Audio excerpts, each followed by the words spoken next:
This is CBN NewsWatch. And thank you so much for joining us for CBN NewsWatch on this Friday, July 30th, 2021. I'm Ephraim Graham. Our top story today, the Centers for Disease Control says the Delta variant of the coronavirus can spread as easily as chicken pox and is likely more deadly. That is according to internal documents obtained by the Washington Post. Now, President Joe Biden is using his office to pressure more Americans to get vaccinated, starting with government officials. Every federal employee will be asked to attest to their vaccination status. Those who refuse or who have not been vaccinated will be required to wear a mask. This order impacts 4 million federal workers. Frustration over mixed messaging from the White House is growing after the CDC issued new guidance this week suggesting even vaccinated people wear masks indoors. I don't think mask mandates work. We had the President of the United States telling all Americans, begging them, get your vaccine, take your mask off. Now, that guidance is different. What does that tell people? Mixed messages from the government. Vaccine requirements are also appearing in the private sector. Google, Facebook, and Netflix are requiring most employees to be vaccinated before returning to the offices.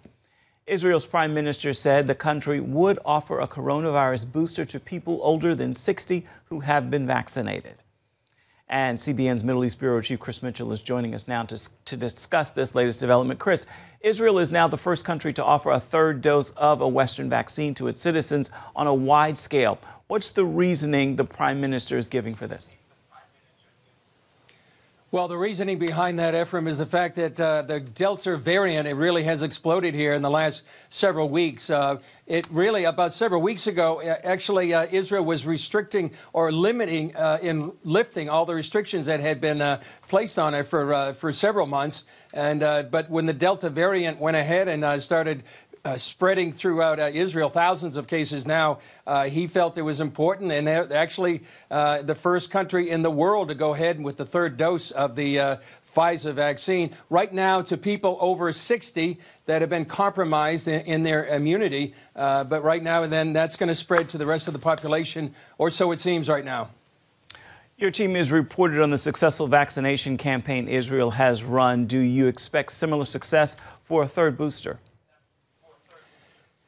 Well, Ephraim, really, they're in uncharted waters right now. They're really actually the first country in the world to go ahead and do this. The FDA hasn't approved this yet for the third dose, the U.S. and the EU as well. So really, they're sort of the ones that are going ahead, the guinea pigs, if you will, to make sure that this is actually going to make a difference in the people here. So right now, it would say that you would think that it's going to make a difference. Based on the evidence of the last two vaccines. It seems like the vaccine over time, it wanes, the effectiveness of it. And so we'll see what happens with the third dose. One thing that's very interesting over here, Ephraim, just this morning, there was a poll that was announced that actually people by a margin of 2-1 prefer the way that former Prime Minister Benjamin Netanyahu has handled the vaccine or the coronavirus as opposed to current Prime Minister Naftali Bennett.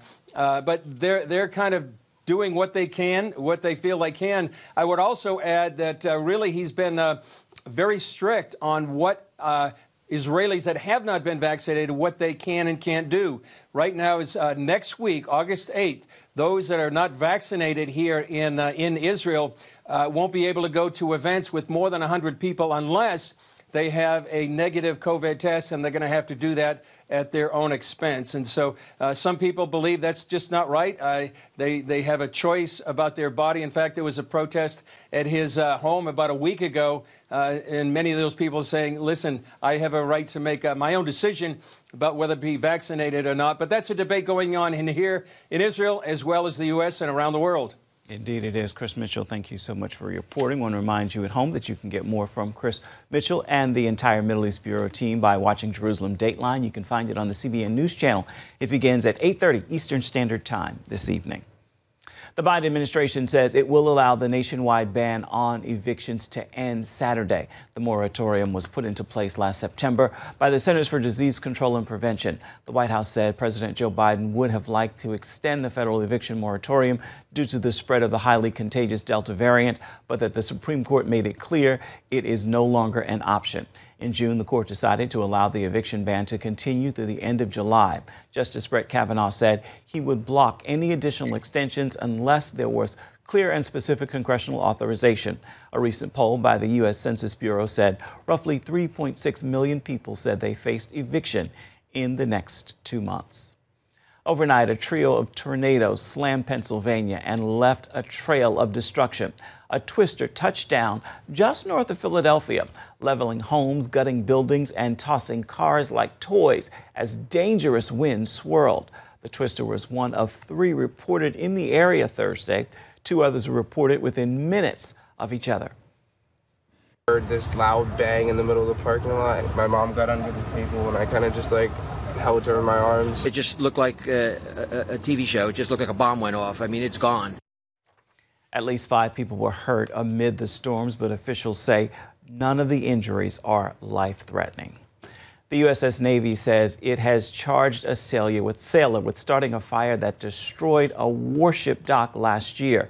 The USS Bonhomme Richard burned for more than 4 days near San Diego. About 160 sailors and officers were on board when the flames sent up a huge plume of dark smoke from the vessel. This was the Navy's worst U.S. warship fire outside of combat in recent memory.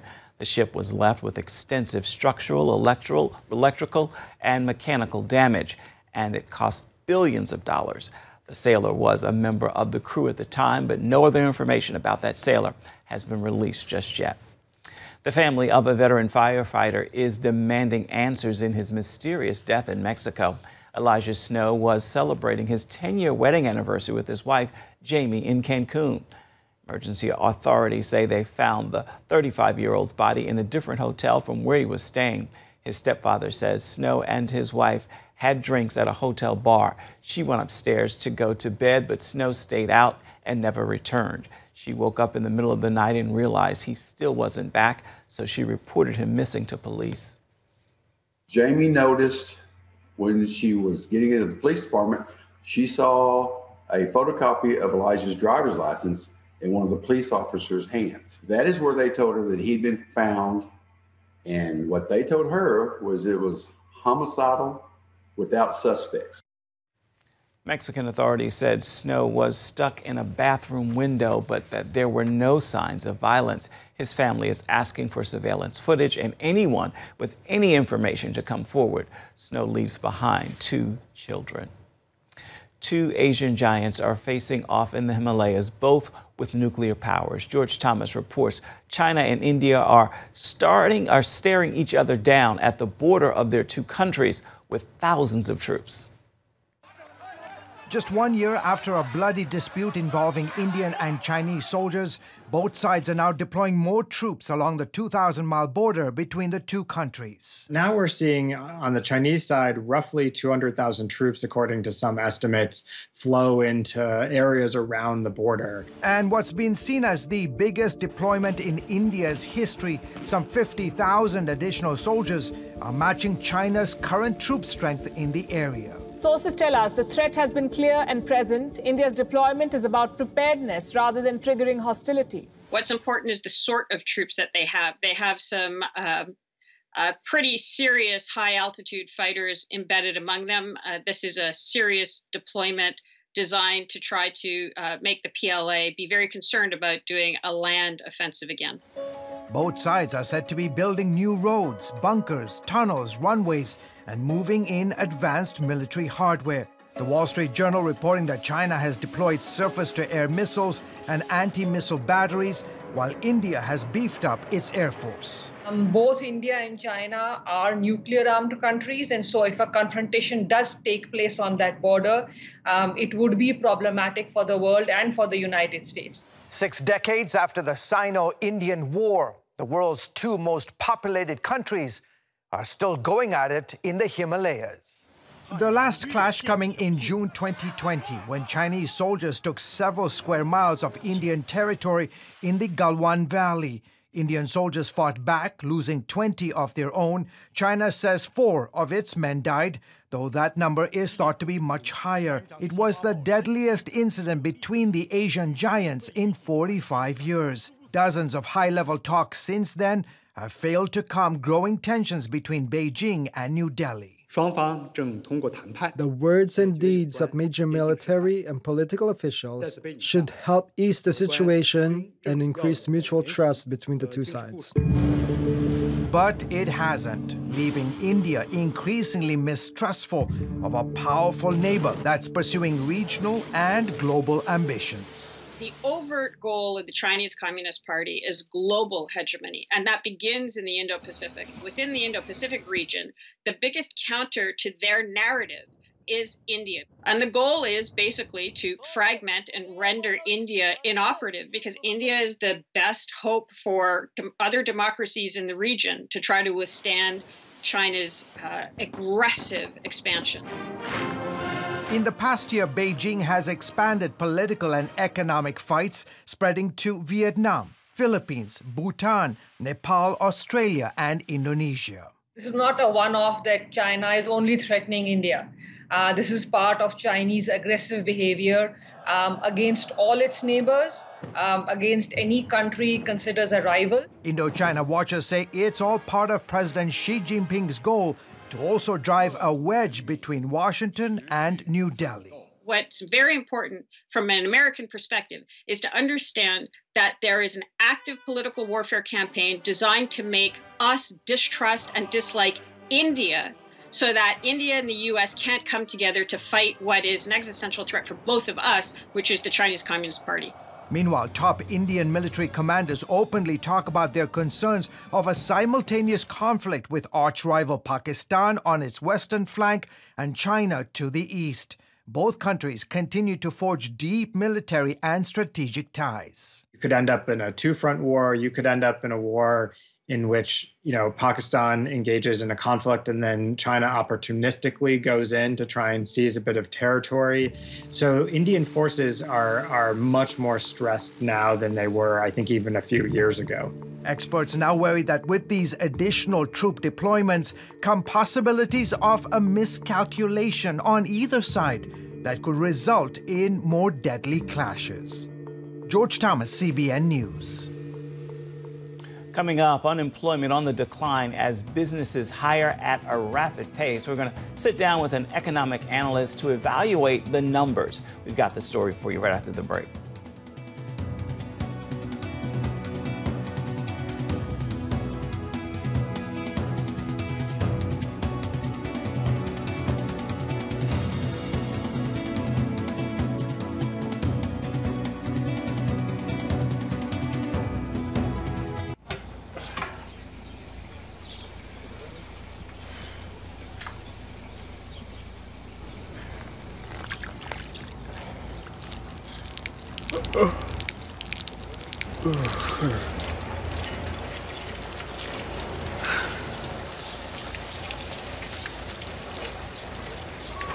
Life is better with a good night's sleep.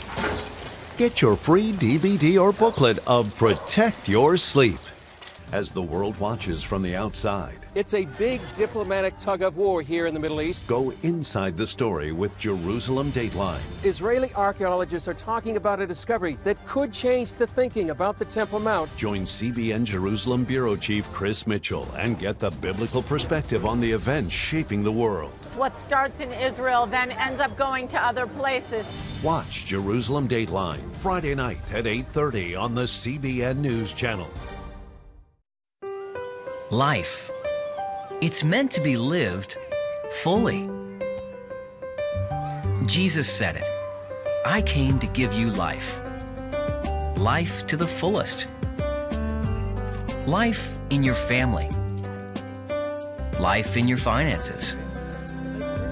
Life in your body, mind, and spirit.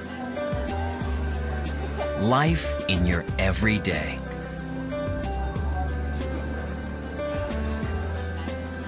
At CBN.com, we're taking what Jesus said seriously.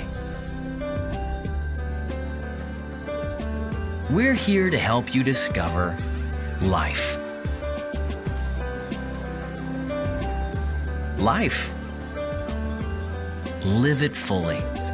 CBN.com.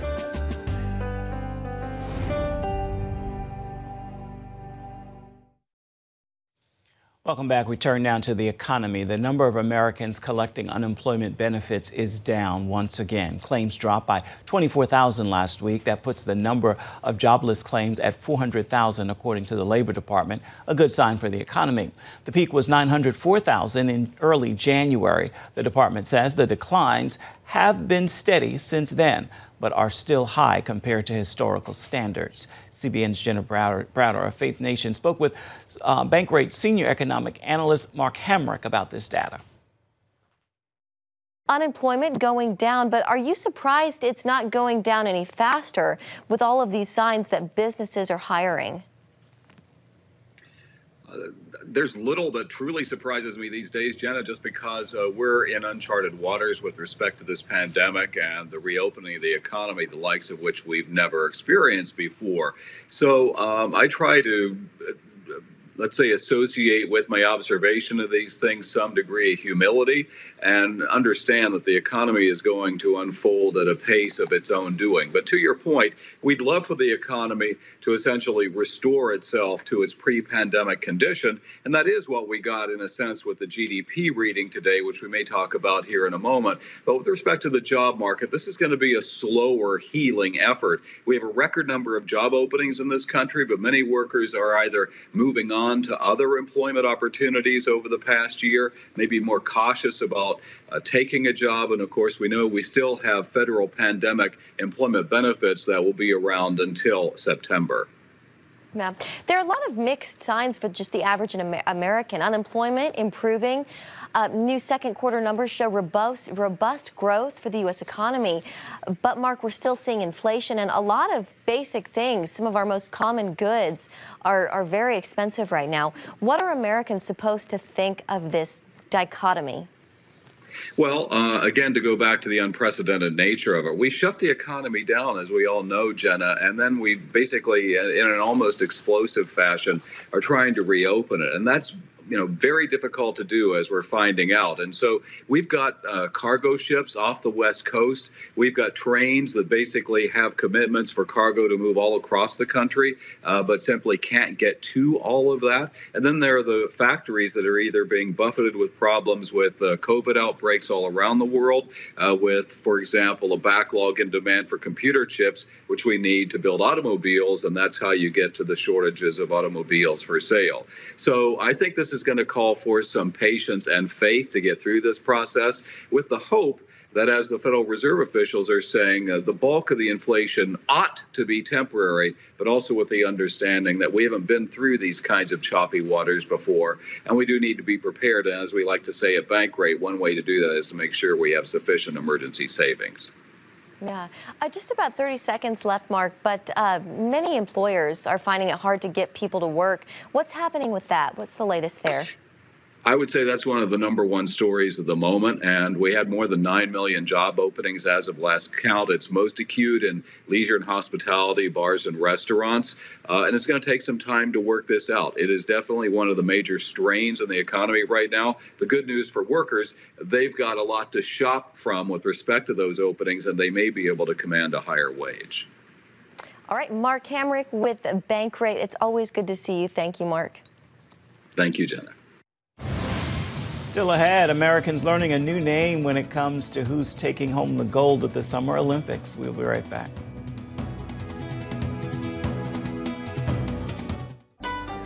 Want to be a part of a community that inspires your spiritual growth while winning prizes? The all-new MyCBN app. Connect with the community for prayer and encouragement. Track and set spiritual goals. Enjoy conversation starters with friends and family. And collect points to win prizes. The all-new MyCBN app. A great place to belong. Download the app at cbn.com/mobile. Grow, connect, have fun. The all-new MyCBN app. On the home front. Thanks for joining us for CBN's On the Home Front, where we highlight what the men and women of America's military do to defend our country. CBN honors the men and women in our military with an initiative called Helping the Home Front. It partners with churches across the country to meet the needs of their military families, from repairing homes to wiping out medical bills for wounded veterans. Wednesday at 3 on the CBN News Channel.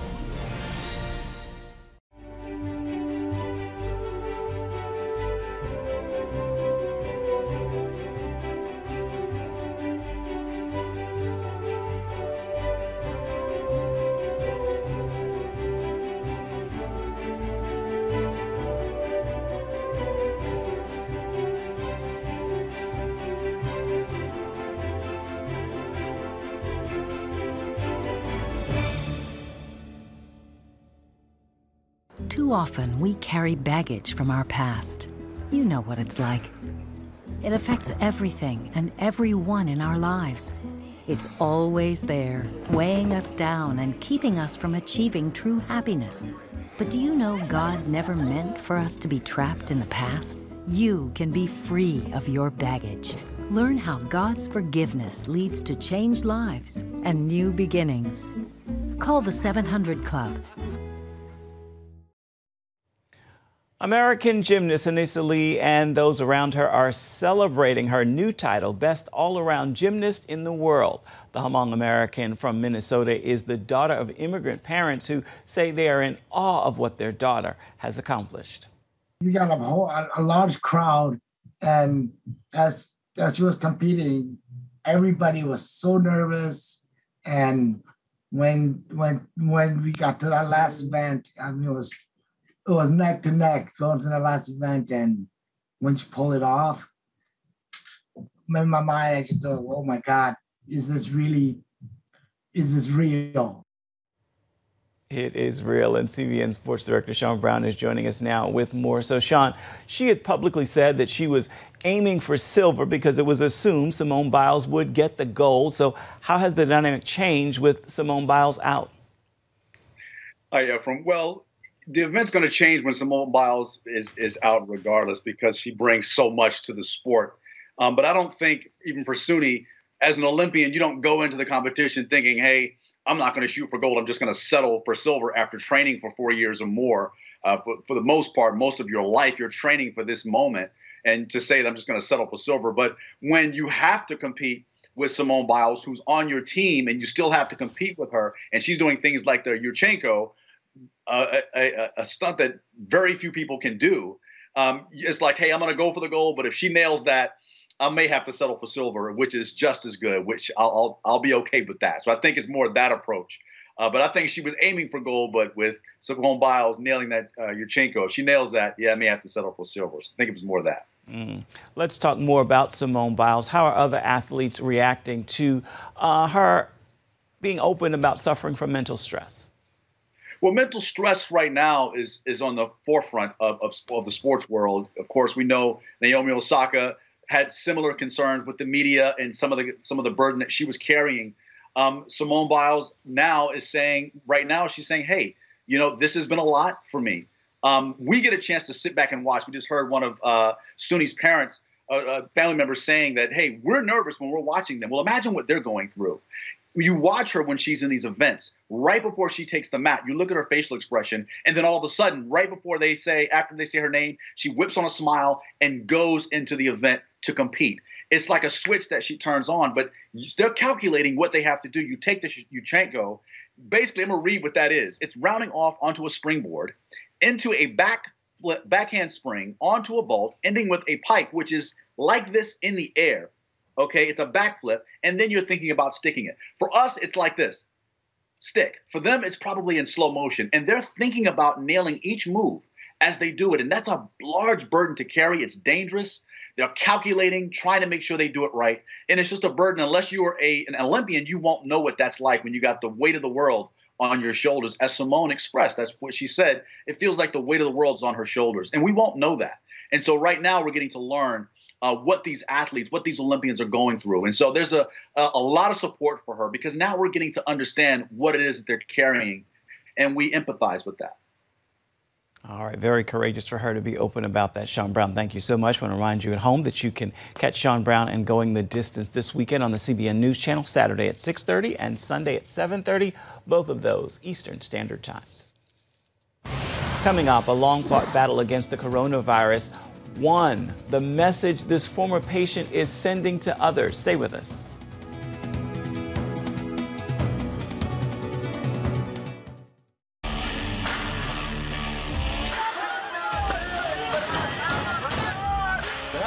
Before you marry is a bad idea. Don't tell me there's no such thing as gun violence. That just depends on your definition of when life begins. Watch Dan and Dale tackle trending topics that test your faith on the next Faith Wire. Monday night at 8:30 on the CBN News Channel.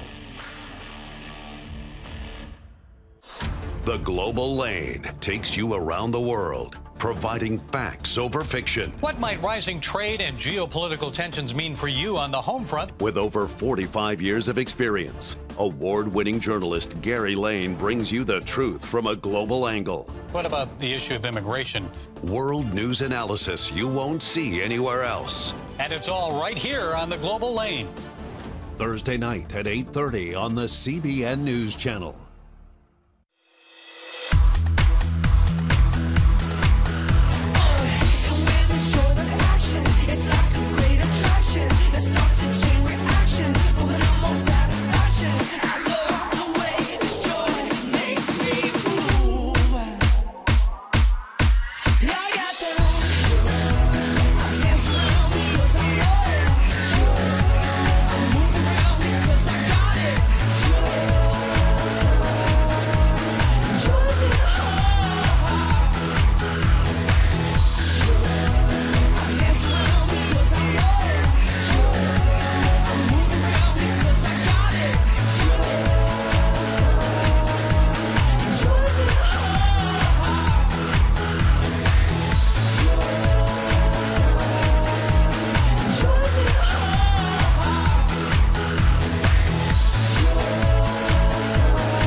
Staff members at an Hawaiian hospital held a celebration for a 45-year-old man who beat the coronavirus.